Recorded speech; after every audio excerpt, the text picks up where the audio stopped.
அனைவருக்கும் என்னுடைய அன்பான வணக்கம். ஒரு நண்பர் எனக்கு ஒரு சுவையான ஒரு செய்தி சொன்னார். அவருடைய உறவினர் ஒருவருக்கு அடிக்கடி இந்த சிறுநீரகத்தில் கல் அடைப்பு ஏற்படுகிற அந்த பிரச்சனை இருந்திருக்கு. அவர் பலமுறை சரி செய்து கொள்ள வேண்டிய கட்டாயத்தில் இருந்திருக்கிறாரு. அவருக்கு ஒரு இயற்கை மருத்துவர் அல்லது பழைய நம்முடைய சித்த மருத்துவம் மாதிரியான மரபுகளில் பின்பற்றக்கூடிய ஒரு மருத்துவர் ஒரு ஆலோசனை சொல்லியிருக்கிறார். நீங்கள் அருந்துகிற, சமைக்கிற, பயன்படுத்துகிற, உள்ள எடுத்துக்கிற தண்ணீர் முழுக்க மழை நீராக இருக்கிறதுக்கு நீங்கள் ஏன் முயற்சி எடுக்கக்கூடாது அப்படின்னு கேட்டிருக்கிறார்.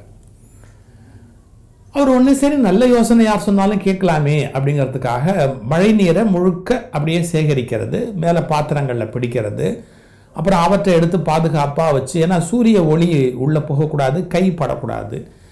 அப்படி இருந்தால் அந்த மழை நீர் சுலபத்தில் வீணாக போயிடும். அதெல்லாம் இல்லாதபடி பாதுகாப்பாக வச்சுருந்து அதை சமையலுக்கு பயன்படுத்துறது, குடிக்கிறதுக்கு பயன்படுத்துறது என்ற முறையில் ஆரம்பித்த உடனே கடந்த 5 ஆண்டுகளாக ஒரு பெரிய ஆச்சரியம். அவருக்கு அந்த கல் உண்டாவதும் கல்லை எடுக்க வேண்டிய கட்டாயங்கிறதும் சுத்தமாக நின்று போயிடுச்சு அப்படின்னு ஒரு அருமையான செய்தி சொன்னார். நான் அதை இன்னொரு ஆயுர்வேத மருத்துவர் வேற ஒருவர் அவரோட பேசிக்கொண்டிருக்கிற போது இந்த செய்தியை சொல்லி கருத்து கேட்டேன். அப்போ அவர் ஒரு மிகப்பெரிய உண்மையை, நம்ம புரிந்து கொள்ள வேண்டிய ஒரு உண்மையை எனக்கு விளக்கி சொன்னார். என்னன்னா, மனித உடம்புல பெருவாரியான அதிகம் இருக்கிறது நீர் தான். நம்முடைய ரத்தத்தில் பெரும்பங்கு என்ன அப்படின்னு பார்த்தா தண்ணீர் தான். எலும்பினுடைய ஒரு அளவில் கூட தண்ணீர் தான் ஒரு பங்கு வகிக்கிறது. அதெல்லாம் ஒரு கணக்கு இருக்குது விஞ்ஞானபூர்வமாக. அதில் ரொம்ப முக்கியமாக ரத்தத்தில் பெரும்பங்கு என்ன அப்படின்னு கேட்டால் தண்ணீர். இந்த தண்ணீரில் ஏற்படக்கூடிய கோளாறுகள் தான் தொடர்ந்து நம்மை நோயாளிகளாக ஆக்கி கொண்டிருக்கிறது. சிறந்த மழைநீர் மாதிரி, ஆற்று நீர் மாதிரி எந்த விதமான குறைபாடும் இல்லாத நல்ல நீர் தொடர்ந்து பருகுவதற்குரிய வாய்ப்பு கிடைக்குமானா பெருவாரியான நோய்களை குறைத்து விடலாம் என்பது உண்மை அப்படின்னு ஒரு பெரிய அந்த ஆய்வு செய்த ஒரு இதை எடுத்து எனக்கு அவர் காமிச்சார். மருந்துகள் தயாரிக்கிற போது கூட மழை நீரிலிருந்து அந்த மருந்தை தயாரிப்பது அப்படின்னு தொடங்கினா அந்த மருந்துகளுக்கான வீரியமே அதிகமாக இருக்கிறது என்று கூட ஒரு தமிழ் மருத்துவ உலகத்தில் ஒரு கோட்பாடு இருக்கிறது. இதெல்லாம் நான் எதுக்காக சொல்கிறேன்னா, தண்ணீரினுடைய அருமை நமக்கு தெரியல. திருவள்ளுவர் பாருங்க, கடவுள் அப்படிங்கிறத பற்றி கடவுள் வாழ்த்து பாடினவர் அதுக்கு நிகராக அடுத்தாப்பில் ஒன்றுன்னா வான் சிறப்பு அப்படிங்கிறார். மழை அதுதான் அமிர்துன்னு சொல்றீங்களே, உயிரை நீண்ட காலம் வாழ வைக்கக்கூடிய அமிர்தம்னு சொல்றீங்களே, அது வானின்று சுரப்பதால் அதுவே உனக்கு அமிழ்து அப்படிங்கிறார். இதோ தேவர்கள் அமிர்தம் சாப்பிட்டாங்க, நமக்கு அது கிடைக்காது அப்படிங்கிறோம். மழை நீர் அமுதுக்கு நிகர். அந்த மழை நீரை மிகச்சரியாக பயன்படுத்துவது என்பது ஒரு அவசியமான ஒன்று. விஞ்ஞானபூர்வமான காரணம், உடம்புல பெரும் பகுதி இரத்தத்தினுடைய பெரும் பகுதி நீரால் அமைந்திருக்கிறது. எனவே நோயிலிருந்து விடுதலையாக விரும்புகிறவர்கள் நல்ல நீரை பயன்படுத்த வேணும். இதை பற்றி உலகம் கவலைப்படணுமா இல்லையா? ஒரு நாட்டில் எதற்கு முன்னுரிமை கொடுக்கணும்? மிகச்சிறந்த குடிநீர், அதாவது குடிக்க நீரே இல்லாத ஒரு வறட்சியாக இருந்த கொடுமைகள் இருந்த பல கிராமங்கள், அப்புறமா சரியான நீர் கிடைக்குதா அப்படிங்கிற ஒரு கேள்வி. இந்த நல்ல நீரை அருந்துவதால எத்தனையோ மாற்றங்கள் ஏற்படும். பலமுறை சுத்திகரிக்கப்பட்ட அந்த நீர் குணத்தை மாற்றும்னு ஓஷோ ஒரு சொற்பொழிவில் குறிப்பிடுகிறார். இமயமலையில் வாழுகிற பல பேருடைய அந்த மனம் தெளிவடைவதற்கு காரணம் என்னன்னா, அங்க இருக்கிற பனி நீரை பருகுகிற ஒரு பழக்கம் ஒரு காரணம் அப்படின்னு ஒரு குறிப்பு எழுதுறார். நான் ஒரு பத்திரிகை படிச்சுக்கிட்டு இருந்தேன். வெண்மைன்னு ஒரு பத்திரிகை ராமராஜ் நிறுவனத்திலேருந்து வெளியிடுவாங்க. அதை நல்ல தகவல்களை எல்லாம் தொகுத்து ஒரு சிறந்த செய்திகளை கொடுப்பாங்க. அதில் தண்ணீரை பற்றிய ஒரு கட்டுரை வந்தது. இந்த தண்ணீரை பற்றிய கட்டுரையில் ஒரு 3-4 செய்தி மட்டும் நம்ம தெரிந்து கொள்ள வேண்டிய செய்தி. இந்த பருவநிலை மாறுதல்கள் காரணமாக எதிர்பாராத நிகழ்வுகள் நிறைய நடக்கும். அதில் மிக முக்கியமானது நீர்வளம் குன்றி மோசமான வறட்சி ஏற்படும். ஒரு பக்கம் புயல் மழை அப்படின்னு உண்டானா கூட இயல்பான பருவமழை என்பது மாற்றி அமைவதற்கான வாய்ப்பு உண்டு. நதிகளும் ஏரிகளும் குளங்களும் வற்றி போகும் என்று சொன்னால் மிகப்பெரிய கெடுதலை சந்திக்க வேண்டி வரும் அப்படின்னு இயற்கை ஆர்வலர்கள், வாட்டர் எய்டு போன்ற நிறுவனங்கள் நமக்கு இந்த எச்சரிக்கையை கொடுத்துருக்குறாங்க. இப்போ பாருங்களேன், பாதுகாப்பான குடிநீர் இல்லாமல் பல கோடி பல லட்சம் மக்கள் இந்த உலகத்தில் இருக்கிறாங்க. கிராமங்களில் தான் பாதுகாப்பான குடிநீர் கிடைக்கிறது இல்லை. அப்புறம் நல்ல தண்ணீர் கிடைக்கிறது இல்லை, தண்ணீரே கிடைக்கிறது இல்லைன்னு 2 கேட்டகரி வேற இருக்கு. தண்ணீர் சுத்தமாக கிடைக்கிறதே இல்லை அப்படிங்கிற மாதிரியான ஒரு பகுதி. நிலத்தடி நீர் சேமிப்பு அப்படிங்கிறத பற்றி கவலைப்படணும். இந்த நிலத்தடி நீர் கண்டிப்பாக சேமிக்கணும்னா அதில் கூட ஏமாத்துறாங்களே. மழைநீர் சேமிப்புங்கிறத சும்மா பேருக்காக வச்சுட்டு அந்த அதிகாரிகள் போனதுக்கப்புறம் அதை சரியாக பராமரிக்காமல் விடுறவங்க எவ்வளோ பேர் இருக்கிறோம் யோசிச்சு பாருங்க. இது எதுக்காக சொல்கிறாங்க? நல்ல நீர் சேகரிக்கப்பட்டால் தான் உலகத்தில் இருக்கிற மக்கள் நீண்ட காலம் ஆரோக்கியமாக வாழ முடியும் அப்படின்னு. இப்போ நான் ஒரு சின்ன கேள்வி கேட்கட்டுமா?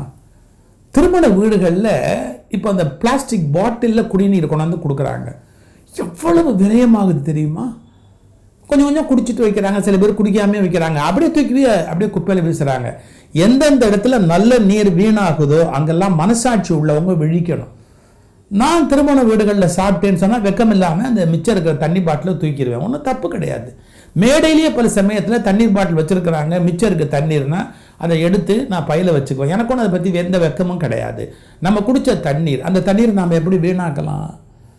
ஒரு பெரும் பணக்காரர் ஒருவருடைய நினைவு போது அந்த குடும்பத்தார் சொன்னாங்க, அவர் எப்படி கேட்பாராம் குடிக்கிறதுக்கு மகக்கிட்டலாம் கேட்கும்போது, அம்மா 1/4 டம்ளர் தண்ணி கொண்டா அப்படின்னு. 1 டம்ளர் கொண்டாந்து கொடுத்தா. நான் உங்கள்கிட்ட என்ன கேட்டேன்? 1/4 டம்ளர்னு கேட்டேன். இப்போ நான் குடிச்சிட்டேன்னா இதை கீழே கொட்டுறதா? தப்பு தப்பு தப்பு தப்பு. போ தண்ணியை கொட்டிட்டு 1/4 டம்ளர் எடுத்துகிட்டு வா. எனக்கு இப்போ 1/2 டம்ளர் தண்ணி குடிக்கிற அளவு தாகம், 3/4 டம்ளர் இப்படி தான் பேசுவாராம். தண்ணீரை வீண் பண்ணவே கூடாது அப்படின்னு. நாம் குடிச்சிட்டு மிச்சம் வைக்கிற தண்ணீர் வீணாகக்கூடாது. விருந்துகளில் தண்ணீர் வீணாகக்கூடாது. விழாக்களில் தண்ணீர் வீணாகக்கூடாது. நல்ல தண்ணீர் வீணாகாமல் இருக்கணும் அப்படிங்கிறதுக்கு நாம் அக்கறை எடுக்கணும். நீர் இன்றி அமையாது உலகு என்று திருவள்ளுவர் எவ்வளவு காலத்துக்கு முன்னாடி நமக்கு சொல்லிட்டு போயிருக்காரு பாருங்க. இந்த செய்தி படிங்க. சுத்தமான குடிநீர் கிடைக்காததால் 8 நொடிகளுக்கு ஒரு குழந்தை இந்த உலகத்தில் இறந்து கொண்டிருக்கிறது. இதுக்கு அடுத்ததுதான் ரொம்ப முக்கியம். பயங்கரமான போர்களால், மோசமான நோய்களால் ஏற்படும் இறப்பை விட தண்ணீர் இன்மையால் இறந்து போகிற இந்த இறப்பு அதிகம். ஆப்பிரிக்கா மாதிரி நாடுகளில் தண்ணீர் வேண்டும் அப்படிங்கிறதுக்காக தென்னாப்பிரிக்கா, அதில் ஒரு நாட்டினுடைய பெண்கள் ஒவ்வொரு ஆண்டும் குடிநீருக்கு நடக்கும் தூரம் பூமிக்கும் நிலவுக்கும் இடையே உள்ள தூரத்தை போல 16 மடங்கு தூரம் அப்படின்னு ஒரு புள்ளி விவரம்.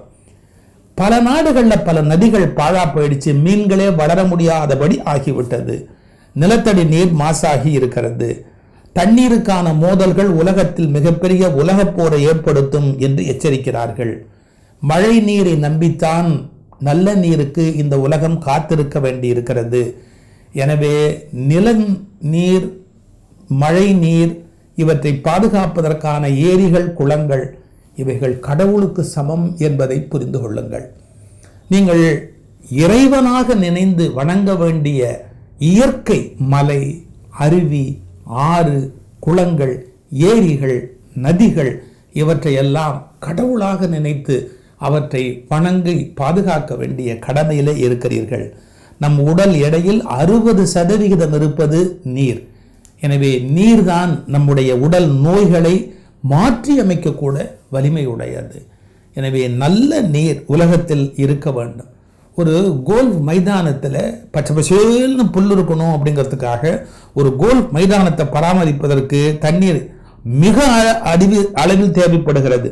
அதாவது 60,000 பேர் இருக்கும் ஒரு கிராமத்தின் ஒரு நாள் தண்ணீர் தேவையும், 60,000 பேர் இருக்கும் ஒரு கிராமத்தின் ஒரு நாள் தண்ணீர் தேவையும், ஒரு கோல்ஃப் மைதானத்தின் ஒரு நாள் தண்ணீர் தேவையும் ஒன்றாக இருக்கிறது.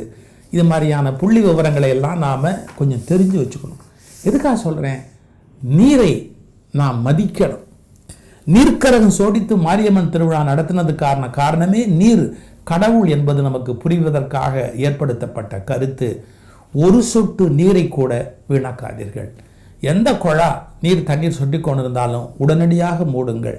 நீங்கள் உங்கள் அறிவு தெளிந்து தண்ணீரை வீணாக்குவதில்லை என்று ஒரு முடிவை எடுத்து நல்ல நீரை பாதுகாப்பது நாம் இந்த உலகத்துக்கு செய்கிற பெரிய சேவை என்ற உணர்வோடு வாழுங்கள். நீரின்றி அமையாது உலகு. புரிந்து கொள்ளுங்கள்.